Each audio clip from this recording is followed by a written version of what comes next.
I let her break me, but I took her down. I used to believe in soulmates. Maybe that sounds naive coming from a grown man who's been through enough to know better, but I did. I believed there was someone out there who just fit. Who felt like home. And for a long time, I was certain that person was Liza. We met in college, typical story, I guess. She was this loud, confident whirlwind of sarcasm and coffee addictions. I was quieter, more reserved, the guy in the back row who only spoke up when he knew he had something worth saying. Somehow, she noticed me anyway. Said I had bold soul eyes, and a smirk that looked like it knew secrets. God, I was hooked from that moment on. We were together for 8 years. Married for 4. And during that time, I did everything I thought a good husband should do. I worked late hours to get promoted, brought her coffee in bed on Sundays, remembered anniversaries down to the hour. I even tolerated her friends, the ones who treated me like a placeholder. She used to tell me I was her safe space. That she could be vulnerable with me in ways she never could with anyone else. I believed her. I believed every single fucking word. It wasn't until last December that everything started to crack. There was no dramatic moment, no screaming match, no shattering glass. It was a Thursday, rainy. I came home early from work with takeout from her favorite Thai place. Thought I'd surprise her. I remember whistling on the way up the stairs. That detail sticks with me. How goddamn happy I was. Her phone was on the dresser, screen lit up. She was in the shower. I wasn't trying to snoop, honestly. I just glanced at the screen like anyone does when a message pops up. But what I saw made my stomach flip. Can't stop thinking about you. Last night was insane. Nick. I stared at that message like it was in another language. Nick. The name echoed in my skull. Her coworker. The one she said was, like a brother. The one I'd shared beers with after her company's holiday party just weeks ago. The worst part? I didn't react. Not outwardly. My hands didn't shake. My heart didn't race. That came later. In that moment, I just sat on the edge of our bed and waited for her to come out of the shower. She didn't notice anything was wrong. Kissed me on the cheek, thanked me for the food. We ate. We watched Netflix. She laughed at the same parts she always did. And all I could think about was how many nights she'd come home to me after leaving his bed. I couldn't sleep that night. I laid there, staring at the ceiling while she slept next to me, breathing softly like nothing was broken. That's when I knew. I wasn't going to confront her. I was going to destroy them, quietly. Update 2. Over the next few weeks, I learned more about Nick than I ever wanted to. I didn't tell Liza that I knew. I acted normal, hell, I acted better than normal. I became more affectionate, more attentive. Played the part so well it scared me. But behind the scenes, I was doing research. Quiet, calculated research. Nick was married. 2 kids. A Pinterest-perfect family that looked like something out of a furniture commercial. His wife, Claire, was a pediatric nurse. The kind of woman who wore her heart in her eyes. I debated whether or not to tell her. I knew it would hurt. But she deserved to know. I didn't want revenge for the sake of drama, I wanted justice. Balance. So I found Claire's Instagram. Then her email. And one evening, while Liza was at yoga, I sent Claire screenshots of the texts I'd found.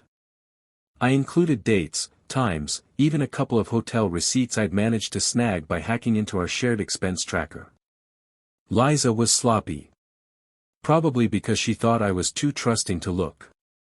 Claire responded 2 hours later. Thank you. I had no idea. I don't know what I'm going to do yet, but, thank you. That was all she said. But I could feel the weight behind those words. Liza came home late that night, hair damp from a shower at the gym. I smiled. Kissed her forehead. Pretended I didn't notice the cologne that wasn't mine. In the days that followed, I waited. And then the cracks started to show. She was tense. Distracted. Checking her phone constantly. She didn't laugh as easily. She didn't sleep as soundly. One night, she asked if I'd noticed anything different. I said no. I told her everything seemed perfect. I think that scared her more than if I'd screamed. Update 3. It all started unraveling faster than I expected. About a week after I contacted Claire, I came home to find Liza sitting at the kitchen table, pale, her hands clenched tightly around a coffee mug she hadn't touched. She looked like someone had kicked her soul out of her body. She didn't say anything right away. Just looked up at me with glassy eyes. "We need to talk," she said. I played dumb. "Everything okay?" She swallowed hard. "I think. Nick's wife knows." I sat across from her slowly, my expression carefully neutral. "What makes you think that?" "She sent me an email," she whispered. "No threats. Just screenshots. The same ones we had." She didn't even say anything nasty, just that she knew. And that she'd be filing for divorce. I let out a low breath like I was processing it for the first time. "Jesus. Nick's not responding to my texts," she said, voice cracking. "He's blocked me. At work, he acts like I don't exist. Like I'm some fucking stalker. He said he never promised anything. That it was just sex." God, I almost felt bad. Almost. But I thought, she broke off. I don't know what I thought. I tilted my head, feigning confusion. "You thought he was going to leave his wife for you?" She blinked. What? I stared at her, hard. Let the silence stretch. Then I asked the question I'd been dying to ask, just not this early. "How long were you planning to keep lying to me?" Her face froze. Completely. Like someone had turned her to stone. "I saw the messages, Liza. Weeks ago." Her mouth opened slightly, then closed. You knew." I nodded. "I knew. I've known." She looked like she might throw up. "Why didn't you say anything?" I leaned back in my chair. "Because I wanted to see if you'd come clean. I wanted to see if you'd keep playing house with me while sneaking around with a man who used you for an escape. And you did. So I let you." Tears were falling freely now. No sobs. Just quiet, steady streams down her cheeks. "Please, just. I made a mistake, okay? One mistake." I laughed, short and sharp. "One mistake? You fucked him for 2 months." She crumpled. That's the only word I can use. Like her spine gave out. She sank into the chair like it could absorb her shame. I stood. "I've already filed. You'll be getting papers next week." "Wait. Please. I told you I loved you. You told me I was your safe space." I looked at her, my voice flat. "You burned down your own shelter, Liza. Not me." Then I left. I didn't go far. Just enough time for her to sit with it. And that was only phase 1. Update 4. I didn't want to ruin her. That's the thing most people don't understand. This wasn't about some bitter crusade or internet rage kind of revenge. I just wanted her to feel it. To feel me. The absence of what I gave her. I moved out a week later. Clean break. Took only what was mine. The house was in her name, her father had helped her buy it before we married, so I didn't fight it. I didn't need anything from her. That's what unsettled her the most. She reached out a few times. Voicemails, texts. Some tearful, some angry, some begging me to, at least talk. I didn't respond. Not once. She even tried sending a handwritten letter to my new place.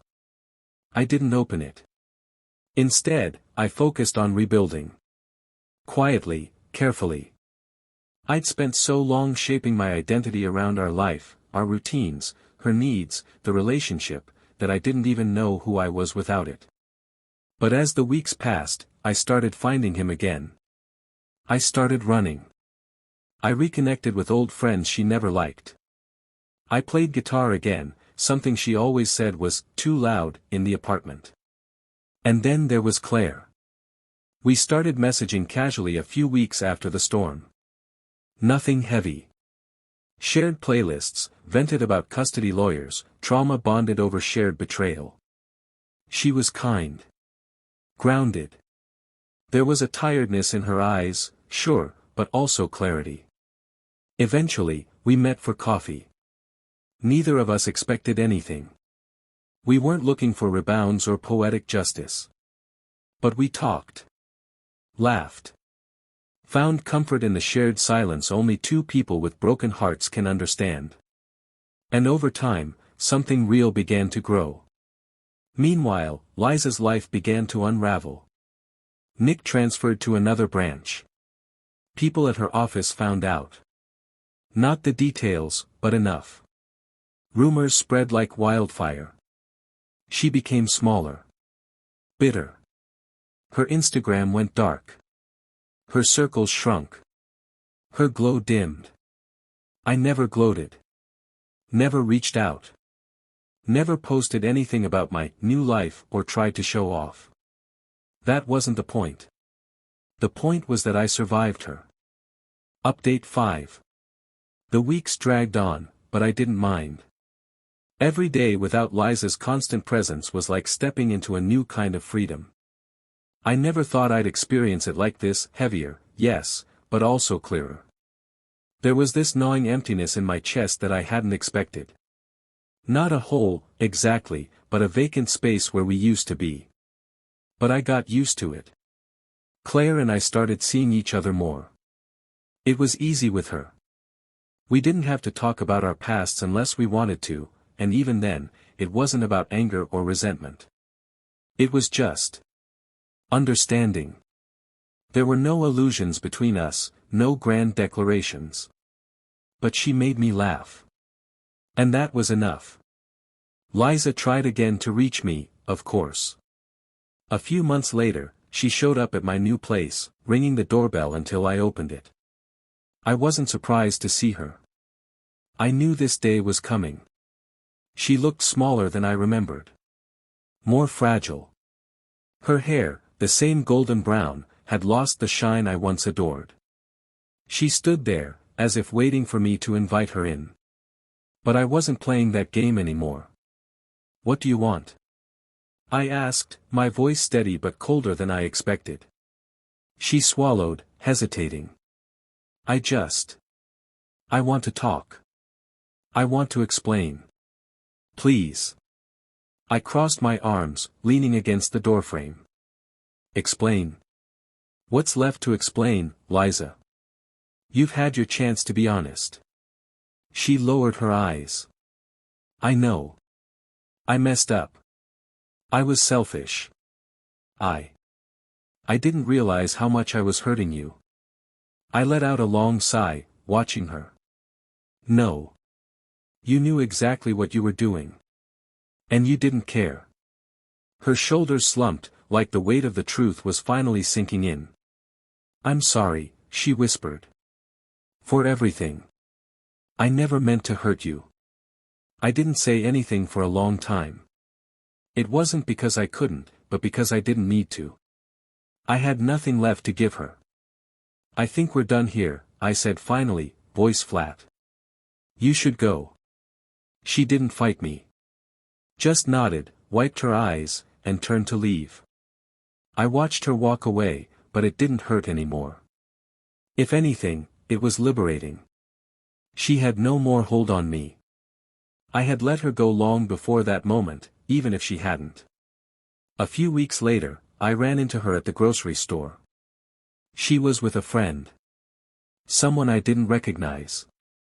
I almost didn't see her, but then she looked up, her eyes meeting mine. For a second, I saw a flash of something familiar, something that might have been regret. But it was gone before I could blink. She didn't approach me. Didn't even wave.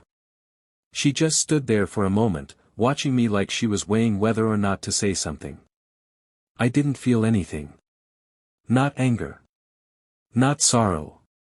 Just, nothing. I turned my attention back to the cereal aisle and walked past her without a second glance. And that was it. That was the end. I guess that's the thing about betrayal, it's like a storm. It hits hard, it floods everything in its path, and for a while, you wonder if anything will ever feel normal again. But eventually, the sky's clear.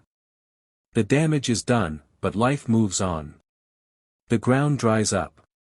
And you begin to rebuild. And as for me, I'm starting over. I've learned a lot from this, maybe more than I wanted to know. But I'm okay. I'm stronger than I was. And for the first time in a long time, I can finally breathe. What do you think? Tell us in the comments. Like the video and hit the subscribe button for more Reddit stories.